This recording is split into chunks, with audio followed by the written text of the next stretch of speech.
Real world के मुअज़्ज़िज़ दोस्तों, मैं हूं माजिद मलिक और आप तमाम देखने और सुनने वालों को अस्सलाम वालेकुम। नाज़रीन, आज से 20 साल पहले डॉक्टर आफिया सिद्दीकी को अगवा किया गया था और वो आज भी अमेरिका की एक बदतरीन जेल FMC कॉर्सवेल में है। आखिर वो क्या वजह थी कि डॉक्टर आफिया सिद्दीकी को अगवा किया गया और 86 साल कैद की सजा सुनाई गई? आखिर इन्होंने ऐसा क्या फार्मूला तैयार किया था जिससे अमेरिका खौफजदा था? आज डॉक्टर आफिया सिद्दीकी की रिहाई के लिए क्या कोशिशें की जा रही हैं और जिसकी वजह से उम्मीद की जा रही है कि वो जल्द रिहा हो जाएंगी, इस सब के बारे में जानने के लिए वीडियो को आखिर तक जरूर देखिएगा। नाज़रीन, डॉक्टर आफिया सिद्दीकी के खानदान की बात करें तो वो एक सादा सा मजहबी और पढ़ा लिखा घराना था। इनके वालिद का मजहबी तालीम की तरफ बहुत रुझान था। इन्होंने अपने बच्चों को मजहबी तालीम के साथ साथ दुनिया की आला तालीम भी दिलवाई। डॉक्टर आफिया सिद्दीकी बहुत अक्लमंद और ज़हीन थी। इनको 300 साल में पैदा होने वाले ज़हीन तरीन अफराद में शुमार किया जाता है। तकारीर के मुकाबलों में अक्सर मरहूम आमिर लियाकत भी इनके साथ होते।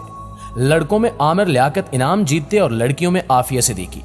अगर कभी सबका एक साथ मुकाबला होता तो आमिर लियाकत कहते कि वो दूसरी तीसरी पोजीशन के लिए मेहनत करते हैं, क्योंकि पहली पोजीशन तो आफिया की ही होगी। डॉक्टर आफिया के खानदान में वैसे तो लड़कियों की जल्दी शादी कर दी जाती, लेकिन इनके भाई तालीम के लिए अमेरिका गए थे। इन्होंने डॉक्टर आफिया को यूनिवर्सिटी ऑफ ह्यूस्टन में स्कॉलरशिप के लिए अप्लाई करने का मशवरा दिया।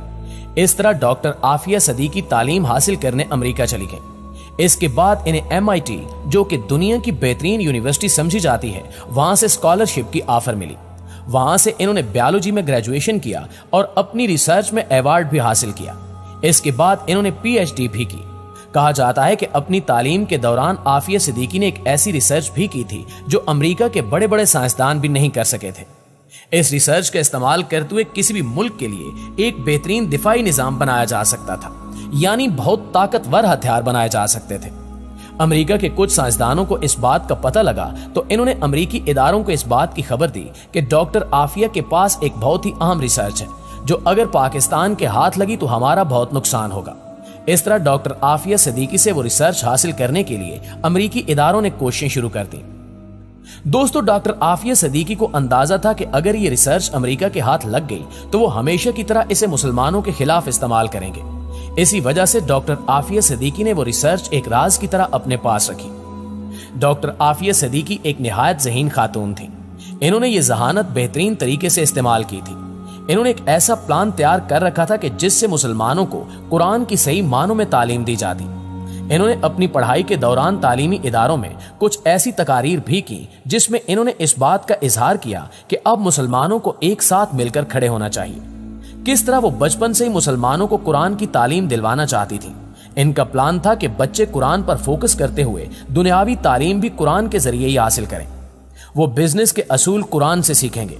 इन्हें तिब कुरान के जरिए सिखाया जाएगा।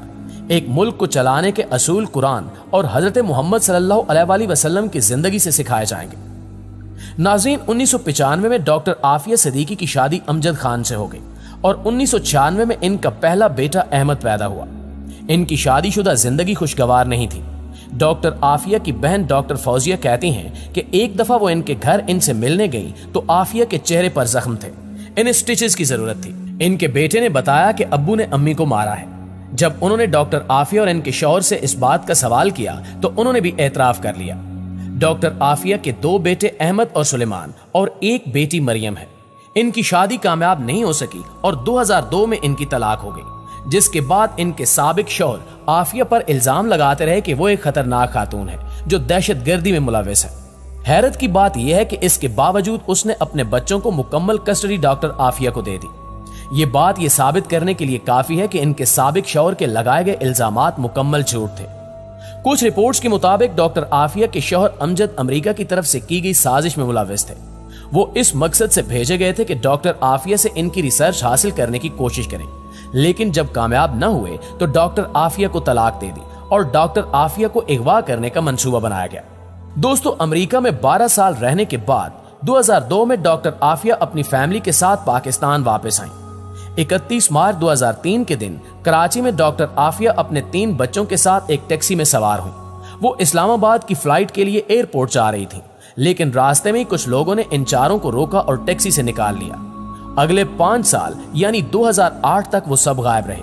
2008 में अमेरिकी इदारों की तरफ से डॉक्टर आफिया के घर वालों से राब्ता किया गया और डॉक्टर आफिया के बड़े बेटे अहमद को डॉक्टर आफिया के घर वालों के हवाले कर दिया गया। इसके बाद से वो अपनी खाला डॉक्टर फौजिया और अपनी नानी के साथ रहता है।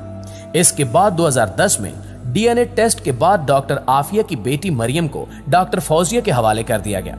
डॉक्टर आफिया को अफगानिस्तान में बगराम डिटेंशन सेंटर में रखा गया था। 2006 में मुअज्जम बेग की किताब एनिमी कॉम्बेटेंट के नाम से आई। मुअज्जम बेग बगराम और ग्वांतानामो जेल में कैदी रह चुके थे। उन्होंने अपनी किताब में यह जिक्र किया कि बगराम जेल में इन्हें एक औरत की इंतहाई दर्दनाक चीखें सुनाई देती थी। वहां एक औरत कैदी नंबर 605 और the grey lady of Bagram के नाम से मशहूर हो गई थी।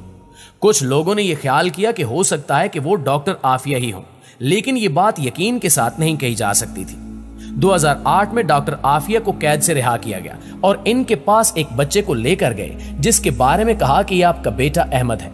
वहां से आफिया और इसके बच्चे को कत्ल करने का मंसूबा बनाया गया। यहां से कहानी के दो रुख शुरू होते हैं।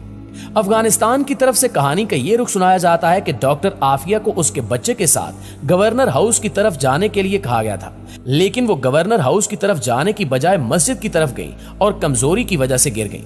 जबकि दूसरी तरफ अमेरिका की तरफ से यह बयान दिया जाता है कि इनके फौजियों के पास यह खबर थी कि एक दहशतगर्द औरत आएगी जो देखने में बहुत कमजोर लगेगी लेकिन बहुत खतरनाक है।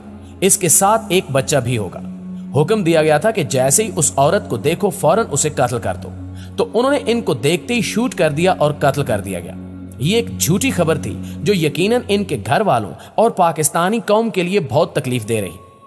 डॉक्टर आफिया पर इल्जाम लगाया गया कि इन्होंने अमेरिका के फौजी अफसरों पर कातिलाना हमला करने की कोशिश की है, जबकि ऐनी शाहिदीन के मुताबिक आफिया इतनी कमजोर हालत में थी कि मस्जिद की दीवार के करीब गिर गई थी। दोस्तों, सवाल यह है कि इस हालत में इन्होंने फौजी अफसरों पर हमला कैसे किया। यकीनन ये एक बहुत बड़ा और झूठा इल्जाम था जो डॉक्टर आफिया पर लगाया गया था। 2010 में अमेरिकी अदालत में समाअत हुई और डॉक्टर आफिया को कोर्ट में पेश किया गया। उनके दांत टूटे हुए थे, बाजुओं पर जख्म थे और जंजीरों में जकड़ा गया था।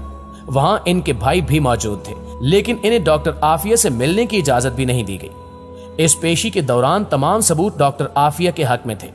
मेडिकल रिपोर्ट्स गवाह थीं कि इन पर किस कदर तशद्दुद किया गया, लेकिन इस सब के बावजूद डॉक्टर आफिया को 86 साल की कैद की सजा सुना दी गई। आज डॉक्टर आफिया अमेरिका की FMC कॉर्सवेल जेल में है, जिसे जहन्नुम के गढ़े से तशबीह दी जाती है। यह जेल बाहर की दुनिया से मुकम्मल तौर पर कटी हुई है। वहां इन पर जिस्मानी तशद्दुद, जिनसी ज्यादती और हर तरह का जुल्म किया जाता है। इनके लिए भेजे गए खत भी वापस कर दिए जाते हैं। डॉक्टर आफिया की बहन डॉक्टर फौजिया डॉक्टर आफिया की रिहाई के लिए मुसलसल कोशिश करती रही। हाल ही में डॉक्टर फौजिया और सेंटर मुश्ताक अहमद डॉक्टर आफिया से मुलाकात के लिए अमेरिका रवाना हुए। डॉक्टर आफिया के अगवा के 20 साल बाद इनकी बहन इनसे मिलने गई तो इनसे हाथ मिलाने और गले मिलने की इजाजत भी नहीं थी। कमरे के एक हिस्से में कौम की बेटी डॉक्टर आफिया थी और दूसरी तरफ डॉक्टर फौजिया, सेंटर मुश्ताक अहमद और इनके वकील। दरमियान में शीशे की दीवार थी। अल्लाह ताला डॉक्टर आफिया की रिहाई और वतन वापसी के लिए की जाने वाली कोशिशों को कामयाब करे और हमें अपने अजीम लोगों की कदर करने वाला बना दे। आमीन।